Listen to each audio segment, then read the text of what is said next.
प्रियो, मूसा की माँ ने क्या की जानते हैं? सरकंडों की एक टोकरी बनाकर उसमें मिट्टी और राल लगाई। वो नील नदी का पानी उस टोकरी में प्रवेश ना करे, उसने उस टोकरी के चारों ओर चिकनी मिट्टी और राल लगाई। उस टोकरी में बच्चे को रखकर उसे नील नदी में छोड़ दी। प्रियो, नील नदी किसे दर्शाता है? संसार को दर्शाता है। हमारे बच्चों को इस संसार में रहना पड़ेगा, लेकिन हमारे बच्चों के अंदर इस संसार को प्रवेश नहीं करना है। प्रिय भाइयों और बहनों, जब आपके बच्चे स्कूल जाते हैं वे आपके पास ही रहते हैं। जब इंटरमीडिएट में आ जाते हैं तब भी आपके ही पास रहते हैं। उसके बाद डिग्री की पढ़ाई, उसके बाद यूनिवर्सिटी, उसके बाद और भी ऊंची पढ़ाई, दूसरे प्रांतों में, दूसरे शहरों में, दूसरे देशों में जाना पड़ता है। इस तरह जब उन्हें जाना पड़े तो माता पिता के रूप में आपको क्या करना है? यही करना है, उन्हें छोड़ देना है। उनके पढ़ाई के लिए या उनके भविष्य को बनाने के लिए उन्हें छोड़ना पड़ेगा। इस तरह छोड़ने के समय में मूसा की माँ ने जो किया, निश्चय हर एक माँ को करना है। वो बोली, पिता, मेरे बेटे को छोड़ने का समय आ गया है। छोड़ रही हूं, लेकिन इस सरकंडों की टोकरी में चिकनी मिट्टी और राल लगाकर छोड़ रही हूं। नील नदी का पानी मेरे बच्चे को बिल्कुल नहीं छूना है। फिर से कह रहा हूं, जहाज पानी में रहना है, लेकिन पानी जहाज के अंदर प्रवेश नहीं करना है। कलीसिया को इस संसार में रहना है, लेकिन संसार को कलीसिया में प्रवेश होने नहीं देना है। हमारे बच्चे संसार में रहना है, लेकिन उनके अंदर संसार प्रवेश करे अनुमति नहीं है। क्या कि वो माँ उसके बेटे के जीवन में नील नदी का पानी प्रवेश ना करे, उचित सावधानी ली। क्या है वो? उस सरकंडों की टोकरी में राल लगाई। उससे क्या हुआ? किसी भी स्थान से पानी अंदर आकर उस बच्चे को नुकसान ना पहुंचाए, रक्षा की। प्रियो, हम सबको माता पिता के रूप में अपने बच्चों के लिए क्या करना है जानते हैं? ये संसार हमारे बच्चों के जीवन में प्रवेश ना करे, प्रार्थना रूपी राल हमें निश्चित रूप से लगाना है। वो प्रार्थना रूपी राल, वो प्रार्थना रूपी बाड़ा हमारे बच्चों के चारों ओर नहीं लगाएंगे तो शैतान गरजने वाले सिंह के समान बैठा है कि किसको फाड़ खाए। मुख्य रूप से जवानों को किसका बेटा मिलेगा, किसकी बेटी मिलेगी। जवानी में ही उनके जीवन को नाश करने के लिए शैतान इस खोज में रहता है। प्रियो, एक दिन जब शैतान परमेश्वर के पास आया तो परमेश्वर ने उससे कहा, तुमने देखा मेरा दास अय्यूब कितना खरा व्यक्ति है, कितना धर्मी है। तब शैतान ने कहा, वो क्यों नहीं आपकी भक्ति करेगा? वो क्यों नहीं आप पे विश्वास करेगा? उसके और उसका जो कुछ है उसके चारों ओर क्या है? बाड़ा बांधे हो ना, कोई संकट, कोई विपत्ति उस पे ना पड़े। बाड़ा बांधे हो ना। वो बाड़ा कहां से आया?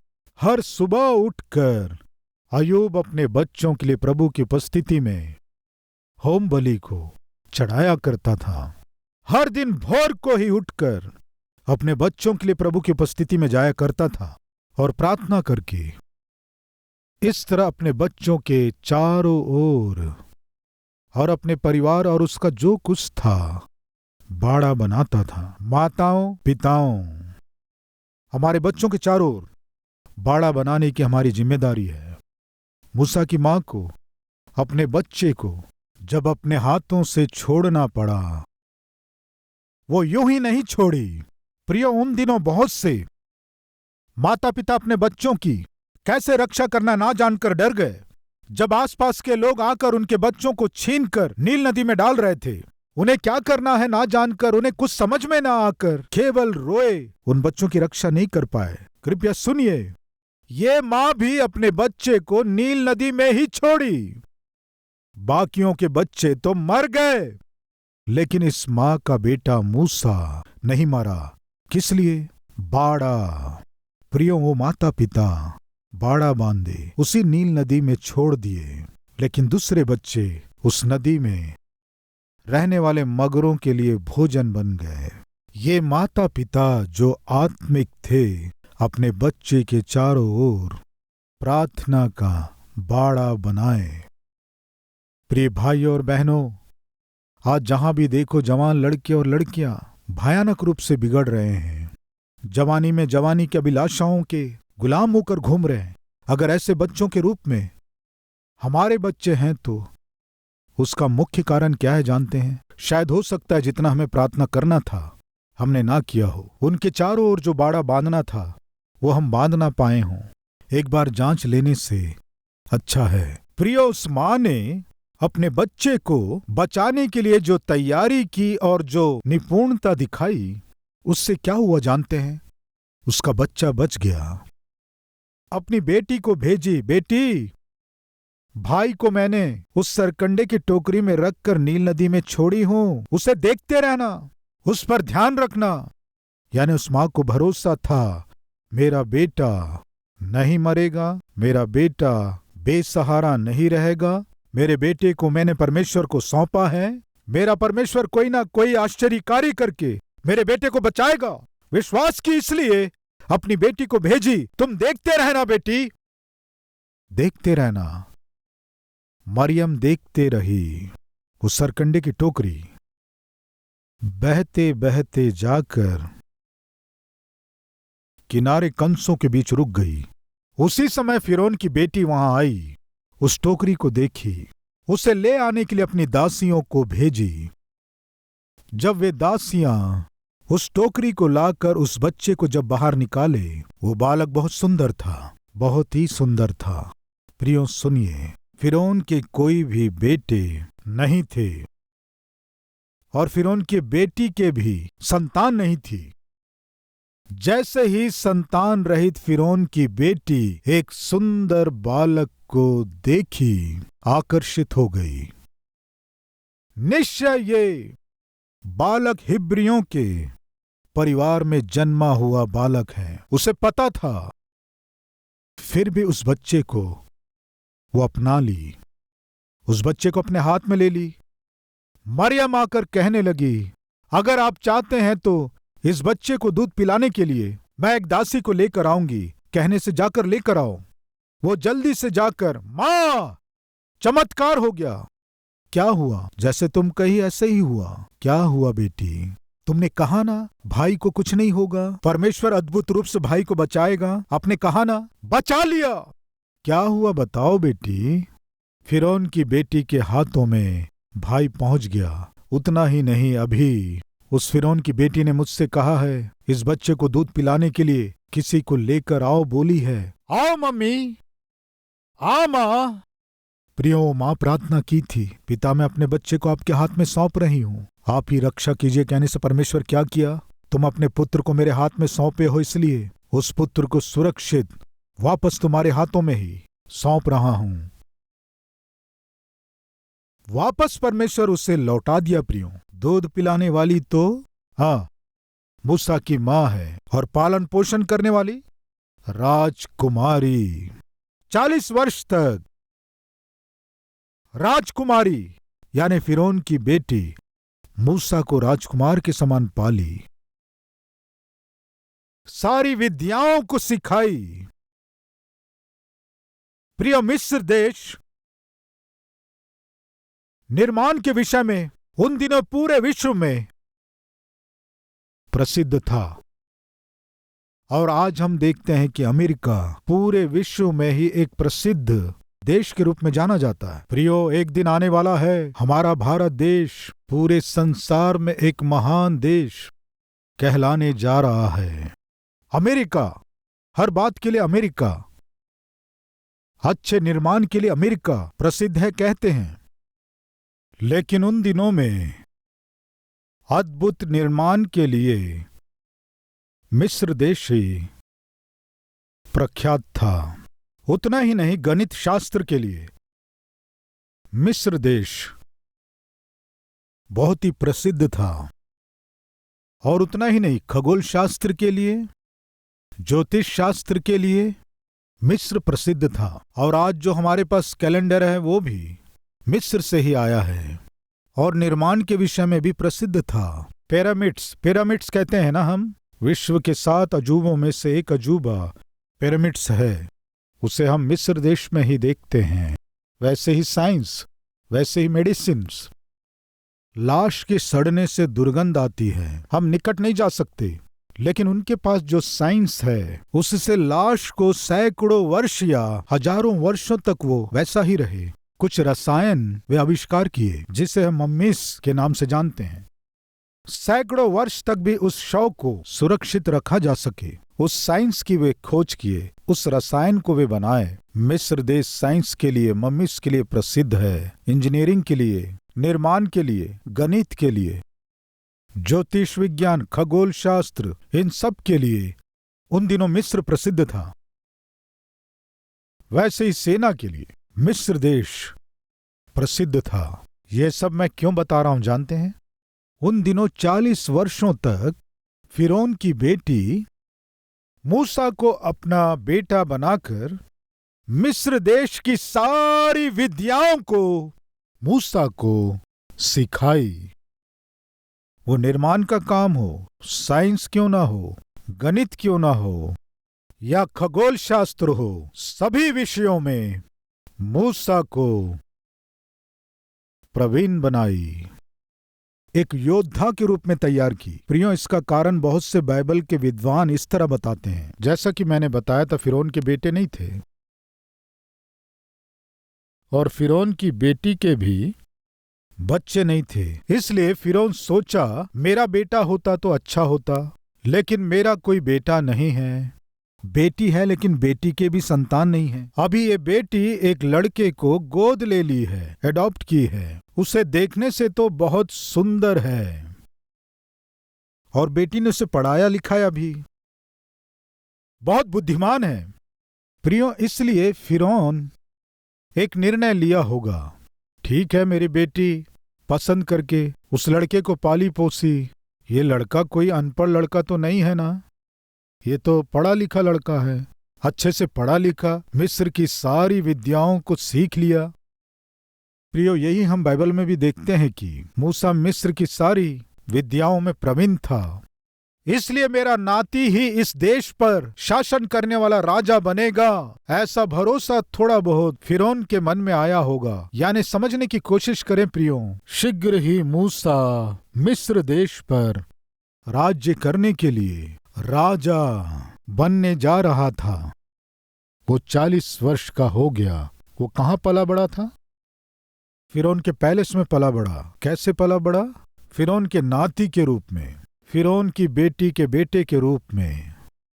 सारी विद्याओं को वो सीखा। उसका क्या इंतजार कर रहा है? सिंहासन इंतजार कर रहा है, शासन इंतजार कर रहा है।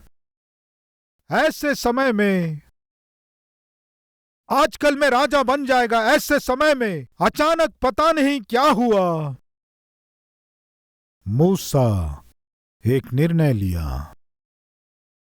उस निर्णय को अपनी माँ को, यानी जो पाली पोसी, उससे बताया, माँ मैंने जो निर्णय लिया है उससे आपको दुख लगेगा, लेकिन उसे बताना भी जरूरी है। क्या है बेटे? माँ मैं तुझे छोड़कर जा रहा हूं। क्या कह रहे हो तुम? हाँ माँ, तुझे छोड़कर जाना ही नहीं। इस राज्य की भोग को, इस राज्य भवन को छोड़कर मैं जा रहा हूं। बेटे तुम क्या कह रहे हो? 40 साल मैंने तुझे आंख की पुतली के समान पाली। मैं तुम्हारी मां नहीं होने पर भी मां के समान तुझे पाली पोसी। इस देश का भविष्य तुझ पर निर्भर है। नाना के कोई पोता पोती नहीं है, अब तुम ही वारिस हो। हम सब की आशाएं तुझ पर ही हैं। इस देश का भविष्य तेरे ऊपर है। मैं जा रहा हूं, क्यों कह रहे हो तुम? हाँ मां, क्यों जाना चाहते हो? हकीकत क्या है मैं जान गया हूं। क्या जान गए हो? आप मुझे पाले पोसे हों या फिर नाना जी ने मुझे अपना नाती माने हों, लेकिन मुझे मेरे लोगों के पक्ष में खड़े होना ही होगा। मेरे लोग मिस्री लोग नहीं हैं, मेरे लोग इजरायली लोग हैं। इजरायली लोग मेरे सामने गुलाम होकर जी रहे हैं तो इजरायली लोग मेरे सम्मुख कठिन परिश्रम कर रहे हैं तो ये फिरौन की सरकार, ये फिरौन की सेना, ये फिरौन के लोग मेरे लोगों के साथ गुलाम के समान व्यवहार कर रहे हैं तो मैं सह नहीं पा रहा हूं। अब मैं जाकर उनकी ओर से तुमसे संघर्ष करूंगा। क्या है ये? क्या है ये? पाल पोस कर सारी विद्याओं को सिखाने वाले हमारे विरोध में ही तुम युद्ध करने की तैयारी कर रहे हो। क्या कह रहे हो बेटे? मां, मैं युद्ध करना नहीं चाहता हूं, मैं न्याय करना चाहता हूं। हो सकता है मेरे इस निर्णय से आपको दुख पहुंचा होगा, मैं इस निर्णय को ले रहा हूं। प्रिय मूसा को मिस्र पर शासन करना था, लेकिन शासन करने से बढ़कर परमेश्वर की प्रजा इजरायलियों के पक्ष में खड़े होना ही मेरे लिए उत्तम है। उस दिन मूसा ने समझा। मैं पूछता हूं, ये एक बड़ा त्याग है कि नहीं? मैं पूछता हूं, एक बड़ा निर्णय नहीं है क्या? ये लोग कौन हैं? गुलाम हैं। और ये लोग कौन हैं? शासन करने वाले हैं। ये मूसा कौन है? कल या परसों शासन करने वाला है। कल या परसों सिंहासन पर ये बैठेगा, देश पर शासन करे, ऐसा भविष्य उसके आगे है। तो उस अद्भुत भविष्य को ये छोड़कर गुलामी में रहने वालों के पक्ष में खड़े होकर उनके लिए परमेश्वर की ओर से अगुवा बनना चाहता है। ये कहां तक सही है देखेंगे। आइए, इब्रानियों की पत्री 11वां अध्याय 23वें वचन से। विश्वास ही से मूसा के माता पिता ने उसको उत्पन्न होने के बाद 3 महीने तक छिपा रखा, क्योंकि उन्होंने देखा कि बालक सुंदर है और वे राजा की आज्ञा से न डरे। विश्वास ही से मूसा ने सयाना होकर फिरौन की बेटी का पुत्र कहलाने से इनकार किया, इसलिए कि उसे पाप में थोड़े दिन के सुख भोगने से परमेश्वर के लोगों के साथ दुख भोगना अधिक उत्तम लगा। क्या लिखा है? जब वो सयाना हुआ, बिल्कुल साफ है, 40 वर्ष का होने के बाद वो एक निर्णय ले रहा है। क्या है जानते हैं? फिरौन के बेटी का मैं बेटा कहलाने से अच्छा है। यानी कल या परसों फिरौन के बेटी का बेटा ही देश पर शासन करेगा। ऐसा समय जब आ ही रहा था, ऐसे समय में मूसा ये निर्णय लिया और फिरौन की बेटी का पुत्र कहलाने से इनकार किया, इसलिए कि उसे पाप में थोड़े दिन के सुख भोगने से परमेश्वर के लोगों के साथ दुख भोगना अधिक उत्तम लगा। उसने मसीह के कारण निंदित होने को मिस्र के भंडार से बड़ा धन समझा। प्रियो, कौन था ये मूसा? प्रेरितों के काम 7वां अध्याय 20वां वचन। उस समय मूसा उत्पन्न हुआ। कौन से समय में? 19वां वचन। हमारे बाप दादाओं के साथ यहां तक बुरा व्यवहार किया कि उन्हें अपने बालकों को फेंक देना पड़ा। प्रियो, बच्चों को मार देने के समय में, ऐसे खतरे के समय में, संकट के समय में मूसा उत्पन्न हुआ था। प्रियो, आज हमारे बीच कोई है क्या ऐसे कहने वाले? संकट के समय मेरा बेटा उत्पन्न हुआ है, संकट के समय बेटी उत्पन्न हुई है, बीमारी के समय, विपत्ति के समय, आर्थिक संकट के समय आपकी संतान हुई है क्या? यस, आज ऐसी स्थिति नहीं है कहेंगे। आर्थिक संकट जब छाया हुआ है, हॉस्पिटल में पत्नी कल या परसों बच्चे को जन्म देने वाली है और दवाओं के लिए भी पैसे नहीं है, ऐसी स्थिति में बच्चे को जन्म दिया, ऐसी माएं नहीं हैं क्या? और कोई मां बीमारी से तड़पते हुए परेशान होने के समय में बच्चे को जन्म दी हो, ऐसी माताएं नहीं हैं कहेंगे? वो आर्थिक समस्या हो सकती है, बीमारी की समस्या हो सकती है, अपमान की समस्या हो सकती है, कष्टों का समय हो सकता है, भूख से तड़पना हो सकता है। ऐसे समय में बच्चे को जन्म दिए हो, ऐसे कोई हैं क्या?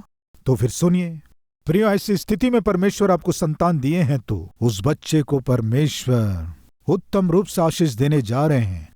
आप हिम्मत से रहिए, धैर्य से रहिए। कम से कम मैं अपने बच्चे को भोजन भी नहीं दे पा रहा हूं, कम से कम मैं अपने बच्चे को पेट भर दूध नहीं दे पा रही हूं। ऐसी अभागी स्थिति में, ऐसी दीन स्थिति में, दरिद्र स्थिति में प्रभु क्यों आप मुझे बेटा दिए, प्रभु क्यों आप मुझे बेटी दिए। कम से कम बच्चों की खुशी को भी मैं पूरा नहीं कर पा रहा हूं। ऐसा सोचने वाले निराश ना हो, दुखी मत होइए। सहारा देने वाला पति नहीं होने से, समझने वाले ना होने से, एक ओर दुख, एक ओर चिंता, दूसरी ओर आर्थिक समस्याएं जब आपको डावाडोल कर रही थी, तब आपकी संतान हुई क्या? आप चिंता मत कीजिए। उस दिन मूसा की मां ने जब मूसा को जन्म दी, तब वो दिन अच्छे नहीं थे, भयानक संकट के दिन थे। बच्चा उत्पन्न होते ही जीवित रहेगा इसकी गारंटी नहीं थी, ऐसे दिन थे वे दिन। तब मूसा का जन्म हुआ। उस बेटे के विषय में परमेश्वर एक उत्तम उद्देश्य को रखे थे।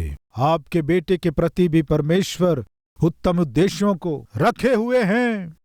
मैं चाहता हूं आप हिम्मत से रहें। पढ़ रहा हूं, ऐसे समय में, संकट के समय में, विपत्ति के समय में मूसा उत्पन्न हुआ। वह परमेश्वर की दृष्टि में बहुत ही सुंदर था। वह 3 महीने तक अपने पिता के घर में पाला गया। जब फेंक दिया गया तो फिरौन की बेटी ने उसे उठा लिया और अपना पुत्र करके पाला, अपना पुत्र करके पाला। मूसा को मिस्रियों की सारी विद्या पढ़ाई गई, सारी विद्या पढ़ाई गई, और वह वचन और कर्म दोनों में सामर्थी था। हमें क्या समझना है जानते हैं? वो शासन करने के लिए तैयार था, देश पर राज्य करने के लिए सारे विद्याओं को सीखा। उतना ही नहीं, वो उन विद्याओं में सामर्थी था, बहुत ही निपुण। तलवार चलाने में हो या अगुवा होकर आगे रहकर अगुवाई करने में हो, बहुत ही प्रवीण था, बहुत ही निपुण था। प्रिय, फिरौन की बेटी जब भी मूसा को देखती होगी बहुत खुश होती होगी। मैंने जन्म नहीं दिया लेकिन ये मेरे लिए बहुमूल्य है, ये सोचकर खुश होती होगी। कृपया ध्यान दीजिए, मूसा के जीवन में कल या परसों मिस्र पर शासन करने का अवसर था, तो अचानक मूसा में बदलाव आ गया। कैसा बदलाव? जिन शिक्षाओं को मां ने उसे बचपन में सिखाया था, जिन आत्मिक सच्चाइयों को मां ने उसे सिखाया था, शायद उन सब को परमेश्वर स्मरण दिलाया। मूसा, तुझे मिस्र देश पर शासन नहीं करना है, तुझे तो इन गुलामों की अगुवाई करना है। इन्हें मिस्र के गुलामी में से छुड़ाकर कनान देश में पहुंचाना है। शायद परमेश्वर मूसा से इस तरह कहा होगा। उसी समय वो बाहर निकला, ये देखने के लिए कि उसके लोग किस हाल में हैं। आगे क्या हुआ उसे हम अगले कार्यक्रम में देखेंगे। आइए हम प्रार्थना करें, प्रार्थना में सहभागी हों।